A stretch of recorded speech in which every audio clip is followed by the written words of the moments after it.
Bien, bon, bah écoutez, ça arrive progressivement. J'ai eu des petits coups de fil en me disant, bon, on arrive, mais on est à Sainte-Adresse parce qu'on n'avait pas bien lu le programme. C'était hier à Sainte-Adresse, aujourd'hui c'est au Havre à la Cité numérique. Donc, je vous souhaite la bienvenue cette fois-ci au nom d'Édouard Philippe, qui est retenu puisqu'il y a les journées parlementaires Horizon, mais qui est bien évidemment très heureux qu'on fasse ça au Havre, à cette cité numérique. Je vous souhaite également la bienvenue au nom d'Hervé Morin, le président de la région Normandie, qui lui aussi est très content qu'un mouvement comme ça voit le jour et surtout ait un petit peu de visibilité pour que l'espace de l'écologie n'appartienne pas à un groupe, quel qu'il soit, mais soit vraiment une valeur partagée par tous et avec des conceptions qui nous permettent de passer à l'action rapidement, puisque c'est ça le vrai sujet.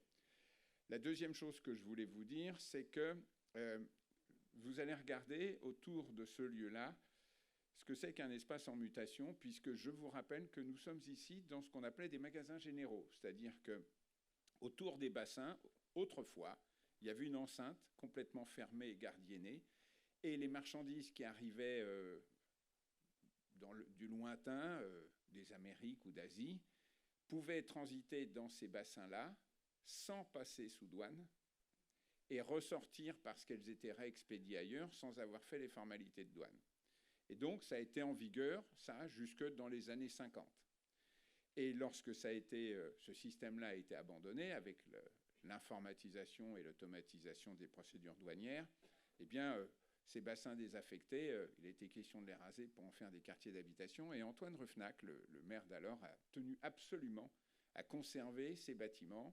Et pour ceux qui seront là au repas de ce soir, nous allons dîner dans le centre commercial qui s'est installé dans ces anciens magasins généraux.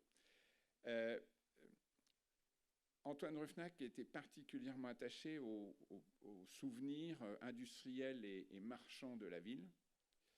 Et vraiment, il s'est battu parce que les promoteurs, c'était normal, hein, c'était plus facile, voulaient carrément tout raser en disant ce sera beaucoup plus simple de faire du neuf que du vieux. Il s'est battu parce que sa famille, la famille d'Antoine Ruffnac, faisait le commerce du café et du coton. Et vous regarderez dans ces anciens bâtiments, alors pas ceux qui sont sur le bassin Port de Plaisance, mais de l'autre côté, eh bien, ces bâtiments-là, c'était le café en rez-de-chaussée et le coton dans l'étage supérieur.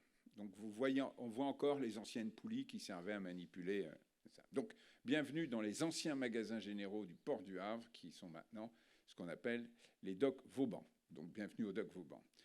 Un petit mot pour vous dire également que il était temps qu'on se réunisse pour faire entendre la voix d'une autre écologie qui n'est pas une écologie radicale ou déconnante.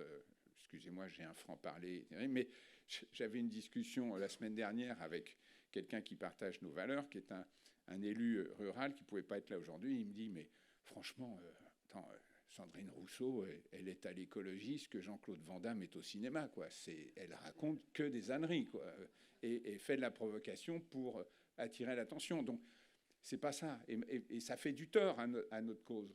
Et on est un paquet de maires, de responsables, on est catastrophés de voir cette vision-là, ou le spectacle qui est offert à nos concitoyens.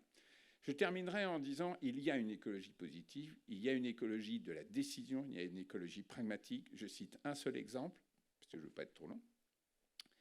Nous avons convaincu Total la semaine dernière, c'est signé, d'accord ?